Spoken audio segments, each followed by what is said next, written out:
What up, y'all? It's the kid, BigBossFabo, back with a video. Same name, same name. Huh?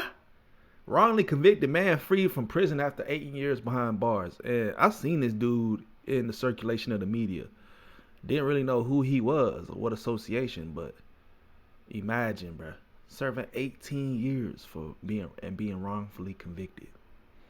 Shit crazy out here, bro. Like, the justice system, once again failing our young black brothers. Man, I don't want to know, like, in comparison, how many black individuals, compared to white individuals have been, unrightfully convicted for crimes that they haven't committed, bro.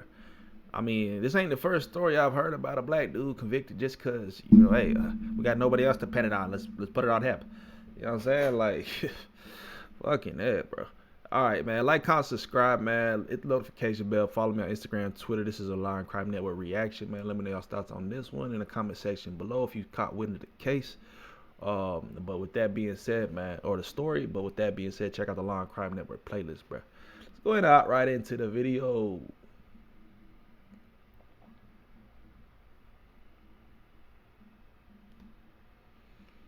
New York man wrongfully locked up for 18 years finally had his conviction vacated.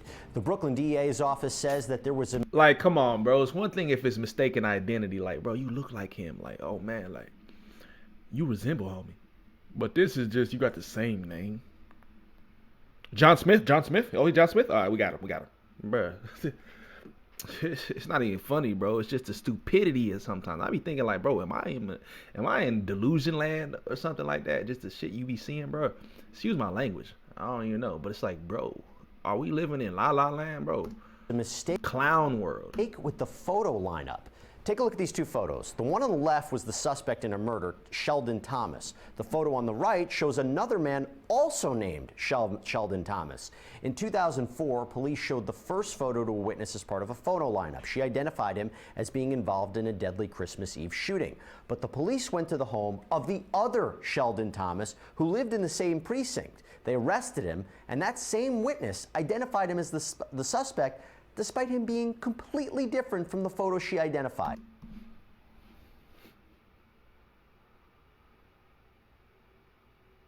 Bruh, really?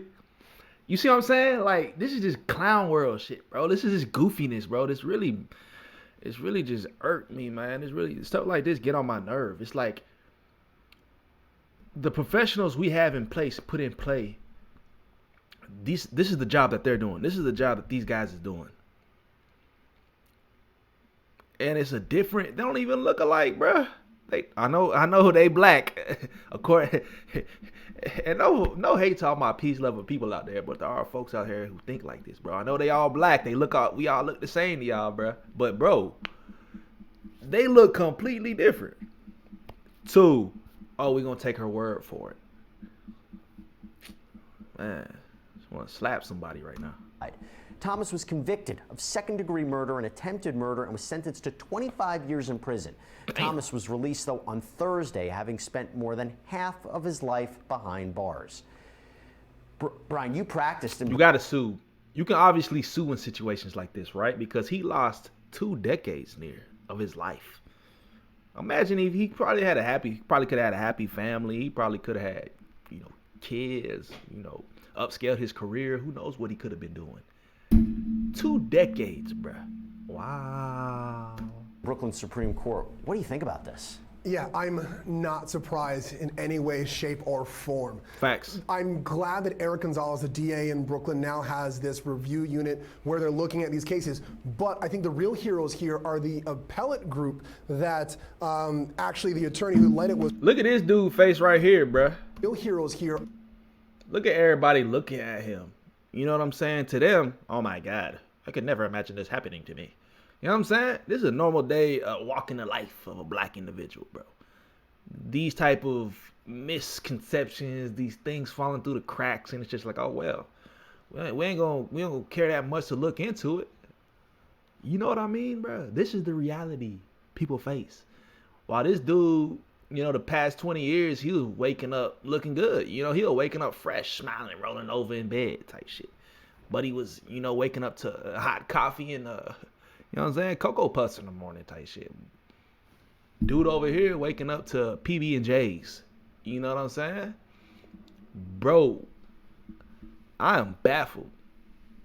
And just to see, it seems like he got a lot of humility on him right now. You know what I mean? He's not even stressing. But imagine you spent 2 decades, brother. And you can see the peace and the calm and serenity in this man. You know what I mean? A lot of times the individuals in courtrooms like this can't even fathom what they see in them, because it's like, bro, when you have parents whose children were murdered, you got parents forgiving the actual the murderer. I mean, you know what I'm saying? You got parents in courtrooms forgiving the murderer for killing their children. These are just stories we see every day. People who have that much love in their hearts, and, you know, that they're willing to forgive behind their faith or whatever they believe in. People who spend decades in prison and still come out thankful and grateful that they've been released. They get to see another day. You know? People like this really commendable. You can't really put it into words how a person can hold composure like this, you know, when you've been done wrong for close to 2 decades, bro. Are the appellate group that actually the attorney who led it was Bill Kasten with a K. He spent 14 years fighting for Mr. Thompson to get the case here, and thankfully in front of the Chief Justice in the Supreme Court in Brooklyn, Judge Demick, he actually got it dismissed. But the fight here is from the defense attorneys, not the prosecutors. Terry, it made me think, you know, there's other people who are locked up for crimes they didn't commit. How do groups like the Innocence Project determine which cases to take on? You know, it's difficult. There are so many of these types of cases out there. What the Innocence Project does is they look at thousands of applications. You must be in the United States, for one thing, and you have to have DNA. You have to have physical evidence that shows you were not guilty. It's interesting. They don't take self-defense cases. They don't take DWI cases. So there's certain types of cases that they will not take. You know how a lot of people get wrongfully convicted, but there was no DNA found at the crime to actually tie them to the murder or to the case? But it's like, okay, this is our best bet. That's really what law is, bro. I mean, at the end of the day, when you try to put your ducks in a row, when you try to come to some type of conclusion what happened, I mean, you got to give the best bet at times. There's never no case that goes like, I ain't gonna say that. The main thing is, if they can't take it, they have a network of 71 organizations that will help you. So for instance, in New York Law School has an organization that will help you if you need to fight your case. That's my alma mater, always doing good work. Well, there was a tense back and forth Friday between the man defending the alleged ice cream man murderer and a witness who's trying to pin a revenge plot on his client. Michael Keatley was an ice cream truck driver more than a decade ago when he was robbed of $12. He was actually shot in the process, which left him disabled. Now, prosecutors allege that he wanted revenge against the thieves and plotted to kill them. On Thanksgiving Day of 2010, police say Keatley gunned down multiple people at a home, killing 2 of them. But they say he targeted the wrong group. Keatley's defense claims that he was misidentified as the suspect. There was a previous trial that ended in a hung jury. And then on Friday... Red don't even look like he could be a murderer. He just looks so just like out of place right now. Friday, a man who worked with Keatley in the ice cream truck after he was robbed testified that he often heard Keatley talk about his need for revenge. The defense brought up, though, a deposition of David Beckwith that he gave previously that seems to contradict what he's saying now. This was a question. I guess what is your particular plans? What is your particular plans? Mike was going to go up there and go boo, and you would come up behind them and grab them or kidnap people? Did you have any specific plans? Your answer, yeah, to act like police officers. That was your plan. You're saying my plan is mine. It wasn't my plan. What did you say in a sworn deposition that it was your plan? It was his plan to do all this. Didn't you say in a deposition that it was his plan? I'm not an English professor. Bruh, contradicting like a mug. Your plan. Right? You're saying me, I'm the one that devised all this. This is bullshit. I didn't devise anything.